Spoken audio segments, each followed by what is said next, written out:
Deep impactful conversations but एक छोटे time में। Subscribe to make sense clips. आजकल बहुत ज़्यादा अनरेस्ट बढ़ता हुआ दिख रहा है हमें। धीरे धीरे हम देख रहे हैं कि चीज़ें बहुत ही ज़्यादा बहुत एक एनजाइटी बढ़ रही है ओवरऑल एक ग्लोबल लेवल पे।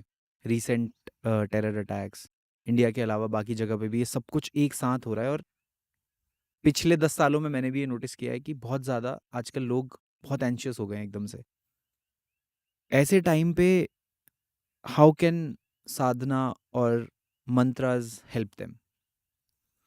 सबसे इम्पॉर्टेंट एस्पेक्ट साधना का जो हम भूलते जा रहे हैं Himanshu, that is kindness and compassion. Okay. दया की भावना और करुणा का भाव। लोगों को आज के जीवन में मात्र ये लग रहा है कि हमने ये साधना कर ली अथवा इस मंत्र का जाप कर लिया तो धन संपत्ति आ जाएगी, हमारे इन कष्टों का निवारण हो जाएगा, हमारे पारिवारिक जो समस्याएं हैं वो हल हो जाएंगी। दैट इज़ फाइन, वो सब हैं, वो नहीं है ये नहीं कह रहा हूँ, उन सारी चीज़ों में भी हेल्प मिलती है साधना से। पर साधना का मूल ये है कि अपने आप को स्वयं निर्मल करते जाना, सतत निर्मल करते जाना, शुद्ध करते जाना। There is a beautiful line in Lalita Sahasranama जहाँ पर माँ के दो बहुत सुंदर नाम दिए गए हैं, नित्य शुद्धा और नित्य बुद्धा। आई पर्सनली बिलीव एक व्यक्ति, एक साधक, एक इंसान, एक मनुष्य जब तक शुद्ध नहीं होता तब तक वो बुद्ध नहीं बन सकता। ओके। शुद्धता जो है वो अटमोस्ट रिक्वायरमेंट है बुद्धत्व की ओर आगे बढ़ने के लिए। वो जो सुप्रीम इंटेलेक्चुअलिटी होती है, समझदारी होती है, समाज में अपने लिए कार्य करने के लिए एवं दूसरों के लिए कार्य करने के लिए जो एक दया की भावना चाहिए, करुणा की भावना चाहिए, उसे डेवलप करने के लिए शुद्धता नितांत आवश्यक है। इसका अर्थ ये नहीं है कि आप अपनी समस्याओं के बारे में भूलकर मात्र दूसरों के बारे में सोचें, पर 90% ऑफ योर टाइम जब आप अपने बारे में सोच रहे हैं, आप एटलीस्ट 10% दूसरों के बारे में सोचना शुरू करेंगे ना, आगे चलकर वो धीरे धीरे 20% होगा, 30% होगा, और ऐसे ही काइंडनेस कंपैशन बढ़ेगी। आज के समाज में, आज के इस समय में पहलगाम का अटैक बहुत ही रीसेंट है, बहुत ही अनफॉर्चुनेट जो हुआ है। क्या दोष था किसी का भी, फॉर दैट मैटर? सिर्फ एक धर्म से आप बिलोंग कर रहे हैं, एक फेथ को आप बिलीव कर रहे हैं, इतना पूछने मात्र से ही आप किसी को टारगेट कर रहे हो। इसमें काइंडनेस और कंपैशन की तो बहुत दूर की बात है। जो एक स्पेसिफिक फेथ का मैसेज है कि ये करने से आपको जन्नत प्राप्त होगी, ये करने से आपको जो सुप्रीम गॉड हैं, सुप्रीम लॉर्ड हैं, वो आपके प्रति एकदम प्रसन्न होंगे।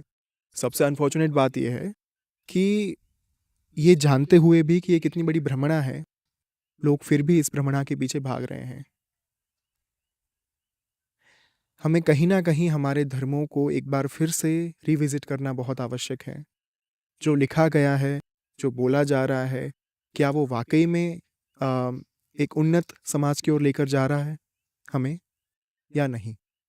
और इसी बात को बनाए रखते हुए, इसी बात को सुदृढ़ करते हुए जो एक स्पेसिफिक कार्य साधना के माध्यम से होता है, वो यही होता है कि माइंडफुलनेस बढ़ती जाती है। राइट। आपको पता रहता है कि ये चीज़ जो है वो नहीं करनी है और ये चीज़ करनी है।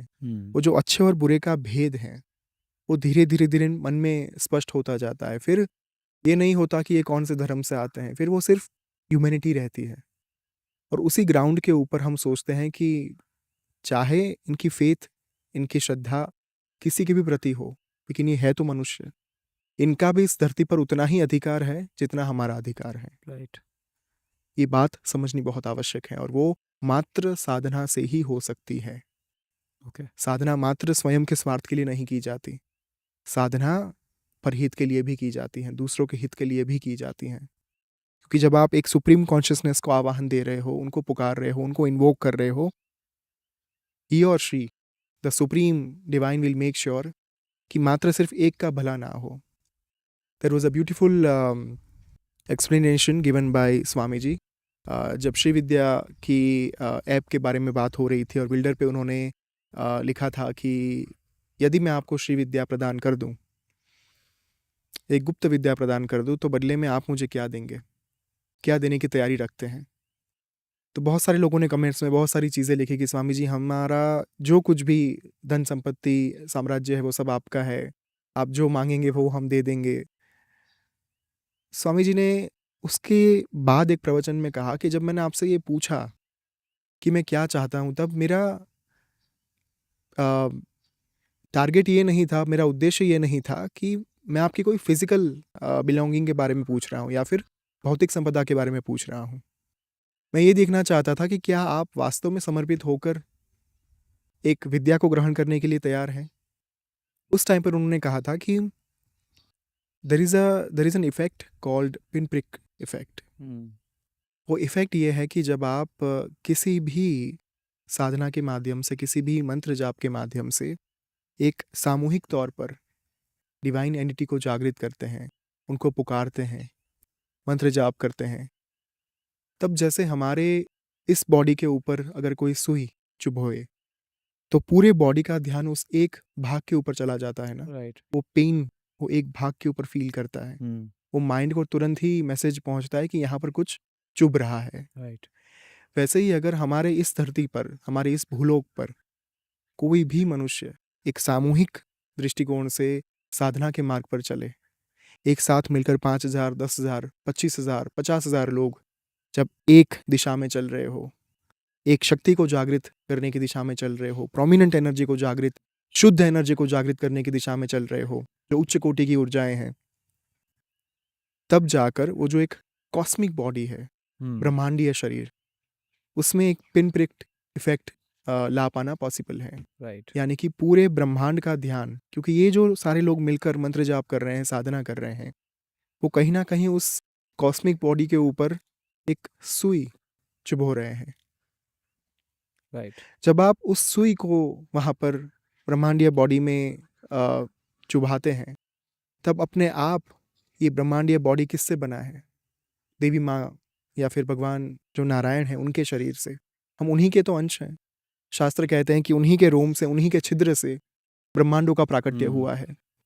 तो अगर उन्हीं के शरीर के ऊपर, यानी कि उनके कॉस्मिक बॉडी के ऊपर अगर हम एक पिन चुभोए, सुई करे, तो उस चुभन की वजह से माँ का ध्यान या फिर नारायण का ध्यान जो है वो उस ब्रह्मांड के, उस भूलोक के ऊपर जा पाना मुमकिन है। तो यही इम्पैक्ट आज के समाज के लिए आवश्यक है। यदि साधना के माध्यम से एक बहुत बड़ा वर्ग जुड़ रहा है ईश्वर के साथ, क्यों इम्पैक्ट नहीं आएगी? राइट। और ये इम्पैक्ट एक या दो लोगों के लिए नहीं होगी, एक या दो देश के लिए नहीं होगी, एक या दो राज्य के लिए नहीं होगी, ये पूरे विश्व के लिए होगी। चाहे उसके लिए मेहनत सिर्फ 25-50 हज़ार लोगों ने की हो, लेकिन उसका जो एक फ़ायदा है, बेनिफिट जो है, वो पूरा विश्व लेगा। क्योंकि माँ ये देखकर भला नहीं करती कि ये क्रिश्चियन है, ये मुस्लिम है, ये हिंदू है, ये पारसी है। राइट। उनके लिए सब उनके बच्चे हैं। True. This is my answer.